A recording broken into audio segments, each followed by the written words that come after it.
Hello everyone and welcome back to Mossy Bottom. A year ago I turned a rusting old cattle trailer which had actually been abandoned by my neighbour into this, a large, predator-proof, easy to clean, walk-in chicken coop. I currently have 13 hens and 3 cockerels which roost in here at night, lay their eggs in the nest boxes and even go broody and raise chicks here in the spring. There's easily enough space in here for up to 25 hens, and because it's on wheels, you can also move it around.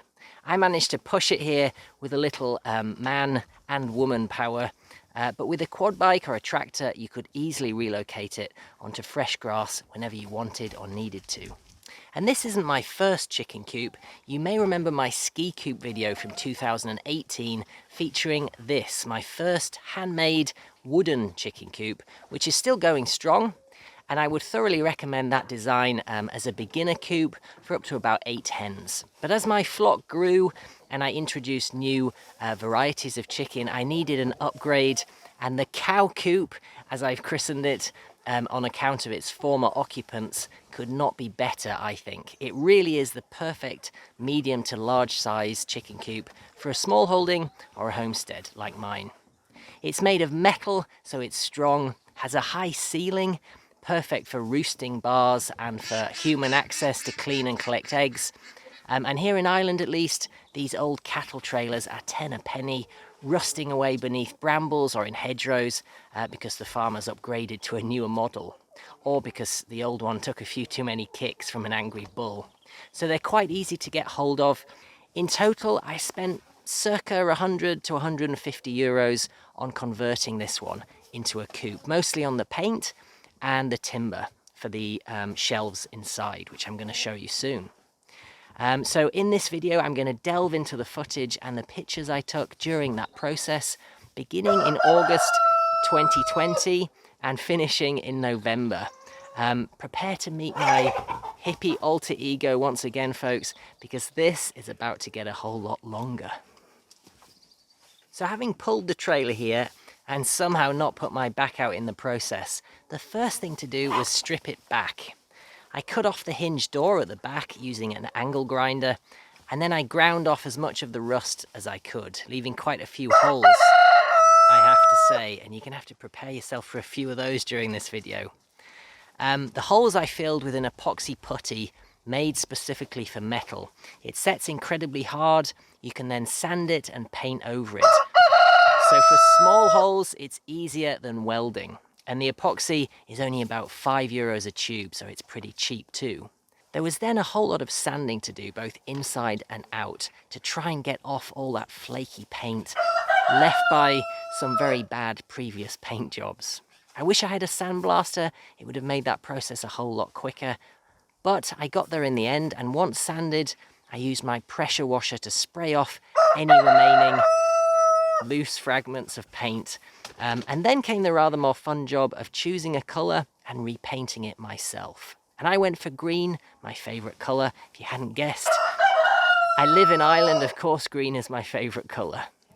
And I went with magnolia for the inside, a nice neutral tone, which alas has not aged quite as well as I'd expected it to, largely I think because my chickens seem to have objected to it, as you will see very soon when we step inside. Apparently magnolia just isn't their colour. That guy agrees, I think. I've heard it is a bit old-fashioned, so perhaps I've just got a very on-trend flock.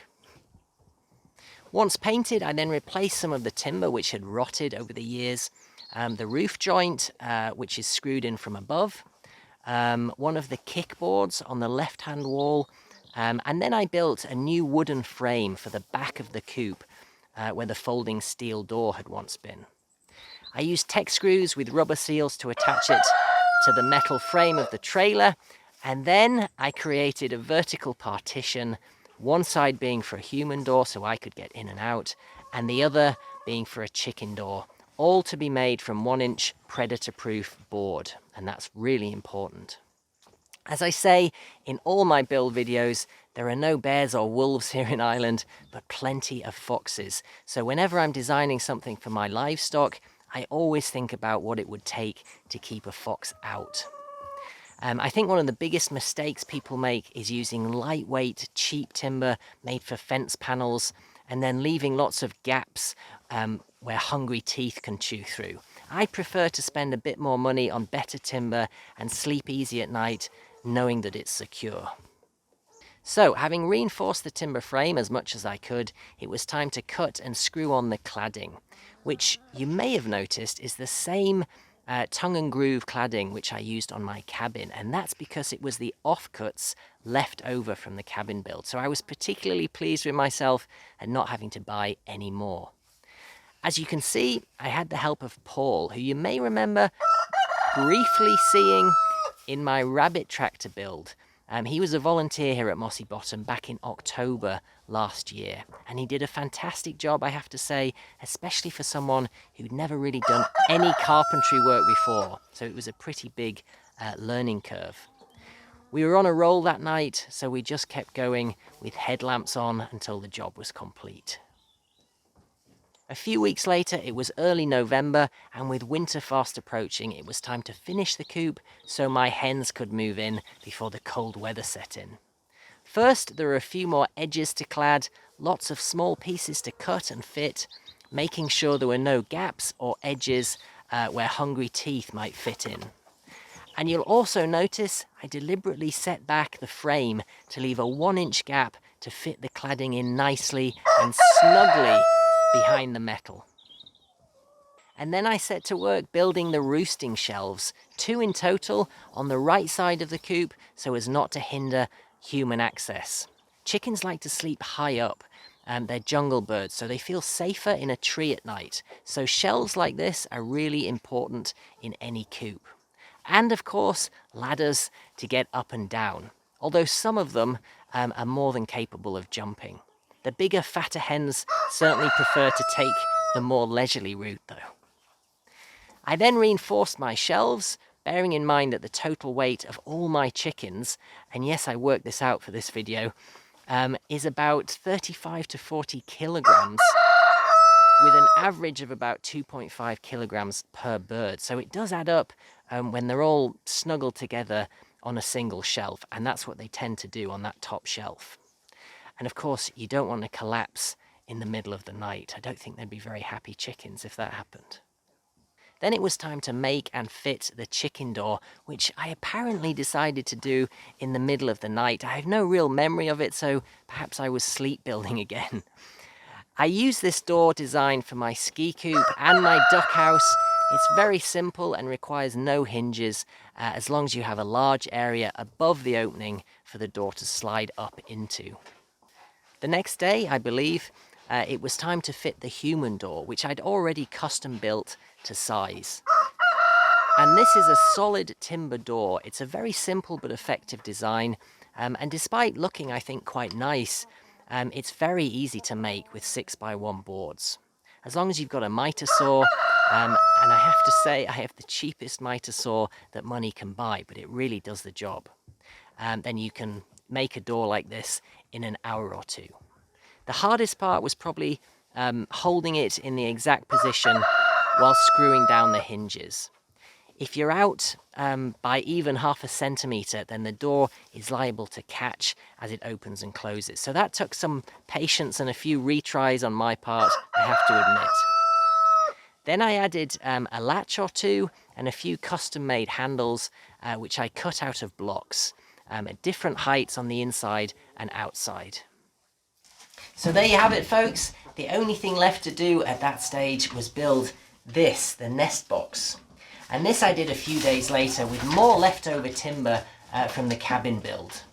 One thing I learned from my ski coop was that you need a door to your nesting area where the chickens lay their eggs, so that you can close it and stop them using it as a privy at night.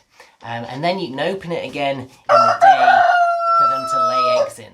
For years I was collecting eggs covered in poop, but since upgrading to my new cow coop, those days are long gone.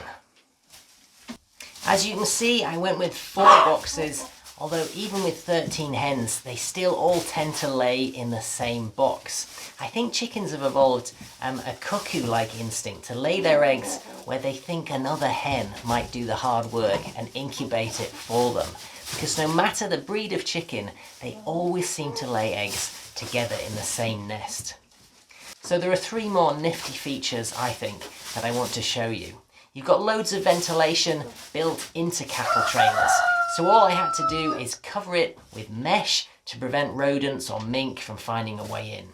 And the mesh is 2mm thick, the same grade I use for my rabbit tractors and my duck house. So I really can't see anything chewing through that, at least not before moss catches its scent. Then we have this side door, which again was a feature of the trailer and is perfect for reaching a hand in to collect eggs. Although I have to say, I don't actually use it that much because most days I like to go in and have a little catch up with my flock, so I tend to use the main door. Finally, and perhaps the single most important feature of any chicken coop, is this. Doesn't look like much, does it? But this little hatch in what is a solid board floor gives me a really easy way to clean the coop. Once I've scooped out the old straw, which contains 90% of the dung, the waste, and goes straight in my compost, it's fantastic stuff, I then use my pressure washer to spray the walls and the shelves, and all the dirty water just runs out of this hole into the ground or a bucket beneath. It is a big job because this is a big coop, and the chicken coop goes everywhere, believe me. Even the ceiling somehow, I really don't know how they do that. But this little hatch, which I cut in the floor, makes the whole thing so much easier. And as you can see, my 3 coats of Magnolia metal paint just wasn't enough. They still managed to peck half of it off. Perhaps I should have used a primer, I'm not sure. Probably wouldn't have made any difference. They don't actually eat it, they just peel it off with their beaks and drop it on the floor. They obviously just don't like Magnolia. Chickens with good taste, I think. So there it is, the Mossy Bottom Cow Coop Mark I in full operation now for almost a year. And I think doing extremely well. I couldn't be happier with it. Apart from the odd cosmetic issue, which when you're dealing with 15 chickens is probably to be expected. So if you keep chickens and can get your hands on an old cattle trailer like this for relatively little money, or better yet for free, then it'll cost you a lot less than making a wooden coop of this size. You also benefit from all those handy features like an axle and wheels for mobility, and of course a metal frame. Not to mention the fact that as chicken coops go, I think this beauty looks pretty damn cool. I just need to find an artistic volunteer to paint a mural on the side and we'll be sorted. Okay everyone, that's just about it for this video. I hope you all enjoyed the roosters crowing. Thank you for watching, subscribing and supporting the channel as always. All my links are down in the description if you'd like to find out more. But for the moment, from me, wherever you are in the world, take care and bye for now.